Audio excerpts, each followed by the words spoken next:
It's here. The end is finally here. It's been 2 years almost since it was announced. But it's finally here. The end of the Booster Course Pass. And the end of the main series of Mario Kart Button Inverted. Not yet, though. We'll get to that.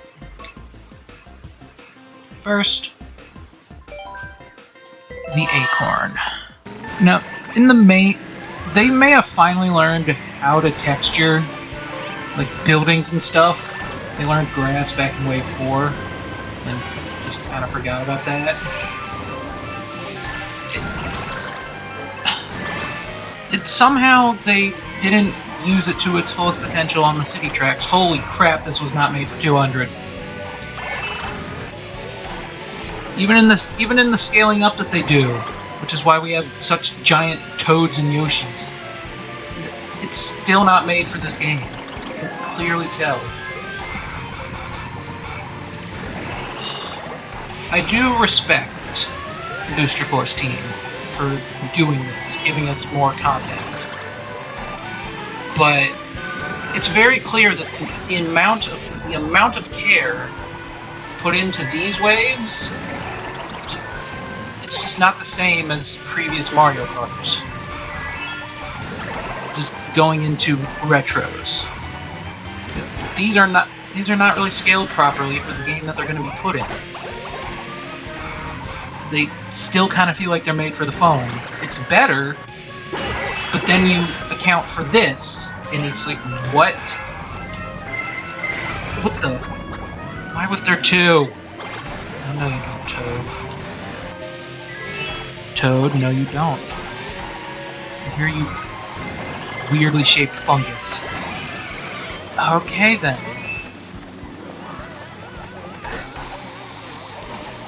And as per tradition, I think tradition, I'm not fully sure how many times I've had to do this, but reset on course 1!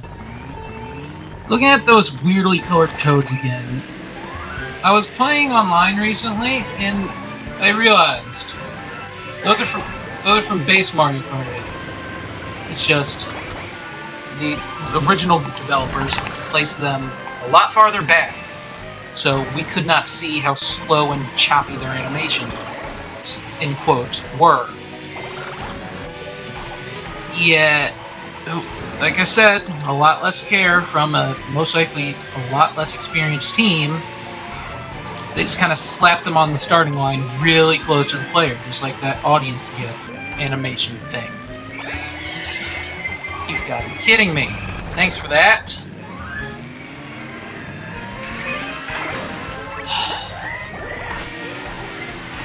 This is a good time to mention that I have not yet played these tracks on 200. The wave released last night.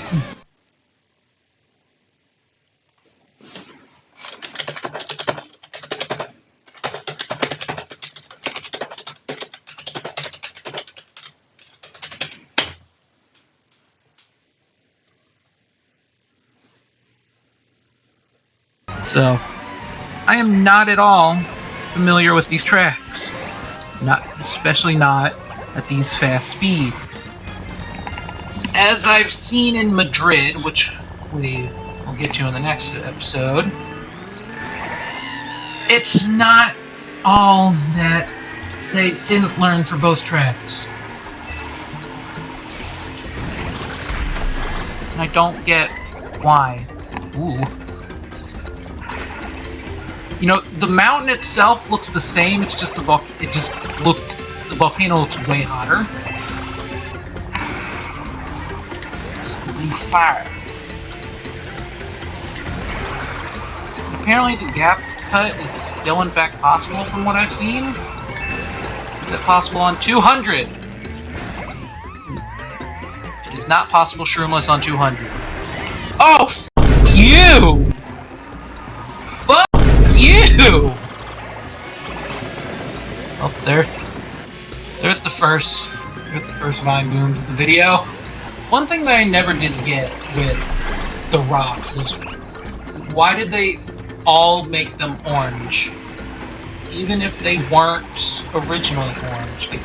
Thankfully, Mushroom Gorge and this track, DK Mountain, thankfully they did not get the plight of the orange rocks, for the most part.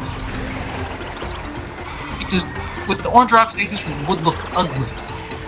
Case in point, the cave. So I don't understand what was the artistic decision to change that. I truly don't.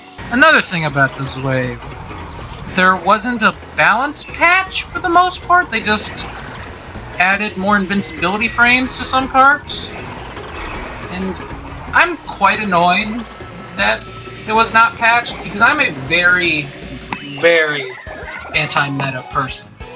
I do not like the Mario Kart meta for many reasons, but also because it just shows up way too much. Like there's no variety in online matches.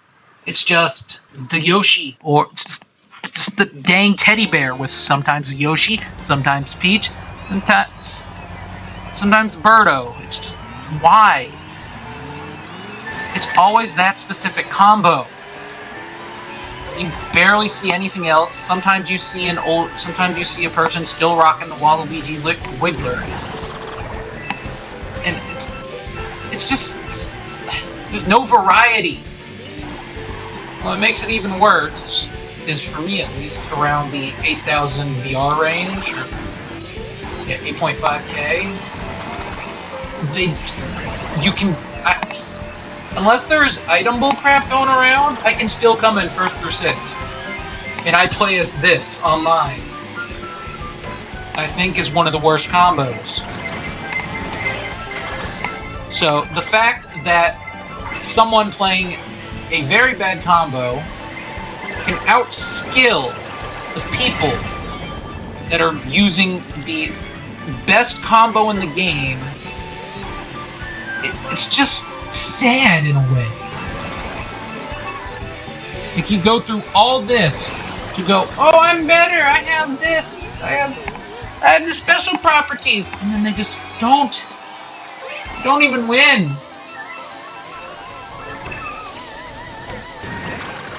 I guess I should comment on the track. That's like the entire point of the inverted series.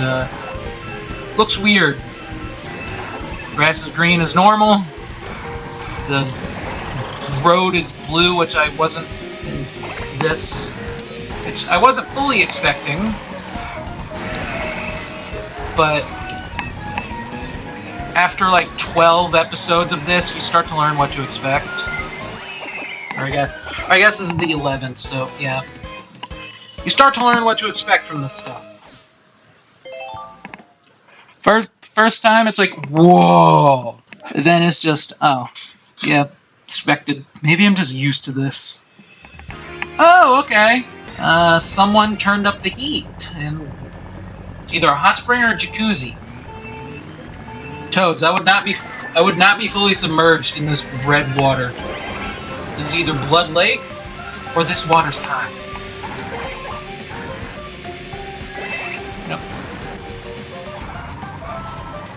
And going on, I'm probably going to get a lot of negativity for this, but it just kind of feels empty. Oh, screw you, Yoshi. But anyway, the track just kind of feels empty. It's insanely big, which I guess is good, but at the same time, it feels a little too big.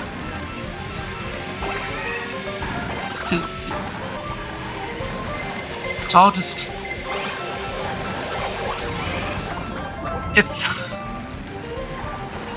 It has the same problems as most of the other tour tracks.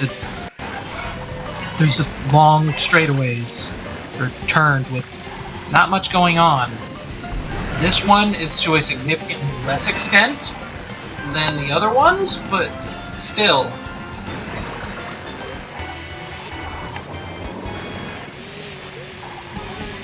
Okay, hold on. Now that we're in Wave 6, am I the only one that's confused as to why the arrows that were in both Calamari Desert and Bangkok Rush, for some reason, even existed?